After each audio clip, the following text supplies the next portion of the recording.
노안 농민들 해서 진해 일으키는 거 반란 일으킨 거예요. 역적이에요. 현실적, 역사적으로. 자네들은 영웅이 아니에요.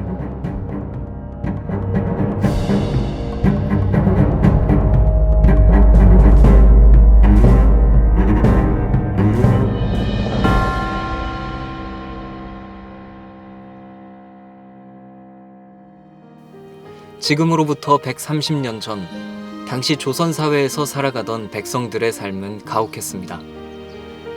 탐관오리들의 수탈은 끝을 보이지 않았고 삼정의 문란이 조선 후기 사회의 뿌리를 흔들었습니다. 사적인 원한으로 일어난 반란이 아니라 혁명이라 부르는 이유도 여기에 있습니다. 동학농민혁명은 이제 1894년 1년 동안 일어난 사건인데 이제 크게 두 가지 사건으로 나눠지는데, 하나는 1차 봉기라고 할 수 있는데, 1차 봉기는 이제 고부봉기가 도화선이 돼서 무장 기포를 통해서 이제 본격적으로 동학농민혁명이 전국화된 사건으로 일어났고, 그것의 그 1차 봉기의 큰 방향은 이제 우리가 흔히 반봉건이라고 하는데, 그걸 좀 풀어서 얘기하면 일단 낡은 기존 질서를 무너뜨리고 새로운 세상, 사람이 살기 좋은 세상을 만들고자 하는 것이 이제 1차 봉기의 큰 방향이었고, 2차 봉기는 이제 일본이 경복궁을 침략하면서 우리의 주권이 이제 유린당하는 그런 상황에서 동학농민군이 외세를 몰아내기 위한 어떤 자주적 측면에서의 활동을 2차 봉기라고 해서, 이러한 동학농민혁명은 1차 봉기의 반봉건적 성격과 2차 봉기의 반외세 자조화의 성격을 갖고 있다, 이렇게 볼 수 있습니다. 하지만 동학농민혁명이 과거 반역으로 취급당했던 만큼 동학군의 후손들은 역적의 자손이라 불리며 손가락질 받게 됩니다. 백산전투에 투입을 하셨어요. 그래서 거기서부터 이제 황토현, 저 장성에 있는 황룡강 전투, 저기 삼례 이런 데까지 돌아다니면서 모진 고통을 받고도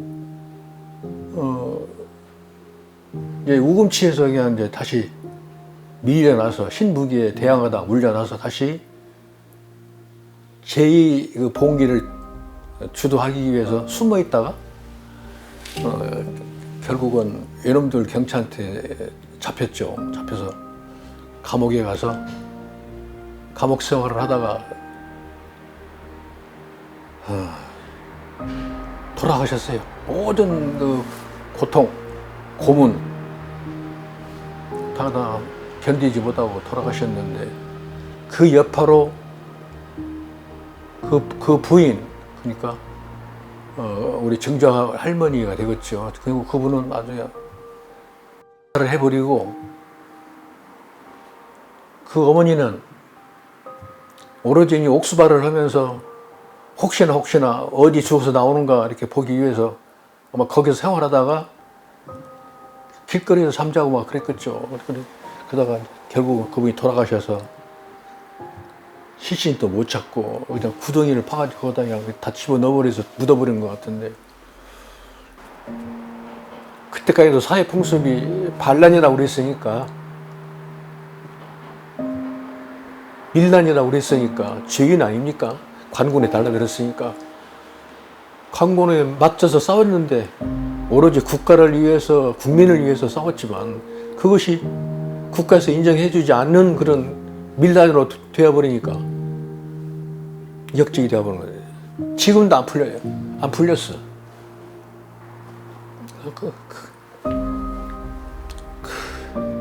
그걸 생각하면 굉장히 슬퍼요. 오늘날 혁명의 역사적 중요성이 인정됐지만 아직까지 이들에 대한 과도한 폄훼가 판을 치는 상황입니다.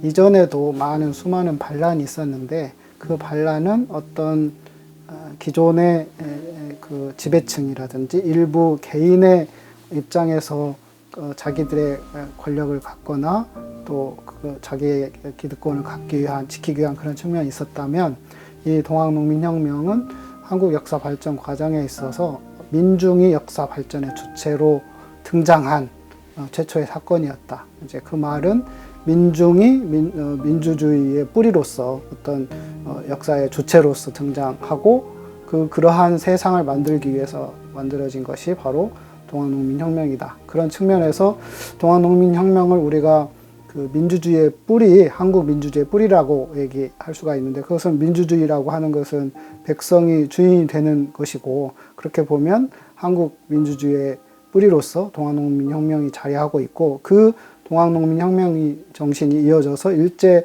강점기에는 민족운동의 형태로 나타나서 3.1운동이나 여타 독립운동으로 이어졌고, 이제 해방 이후에는 그것이 그 민주주의의 형태로 해서 4.19나 5.18 이런 백성이 주인되고 백성이 중심이 되는 어떤 사회를 지향하는 그런 방향으로 이끌어졌다, 이렇게 볼 수 있다, 이런 의미를 부여할 수 있을 것 같습니다. 최근까지도 동학농민혁명에 관해 일부 인터넷 커뮤니티에는 일본군이 국토를 유린할 수 있었던 것은 동학농민혁명 탓이다, 동학폭동, 조선을 뒤엎은 반란군들이 어떻게 유공자로 모셔지냐 등의 반응이 쏟아져 나오고 있습니다. 이제 이 동학농민혁명이 갖고 있는 앞에서 얘기한 전국화의 방향은 맞는데, 실제로 우리가 동학농민혁명을 알고 이해하는 사람들의 경우에는 일부 이 동학농민혁명이 뭐 고부나 정읍의 사건 또는 전라도의 사건, 이렇게 축소해서 인식하는 경우가 있는데, 이런 것들을 좀 불식시키기 위한 여러 작업들이 좀 필요한 부분이 있겠고, 또 하나는 이제 동학농민혁명이 가지고 있는 역사적 의미를 너무 왜곡하고 축소하고 또 폄훼하는 그런 경향이 있는데, 우리의 한국 역사 발전 전개 과정에서 보자면 동학농민혁명이 어떤 민주주의, 그리고 또 어떤 인권, 또 어떤 평등의 가치, 이런 가치들을 가지고 있었고, 그것들이 역사적 사건으로 발현된 것이고, 현재 한국 어떤 사회 구조, 또 정치 질서, 이런 부분들은 이러한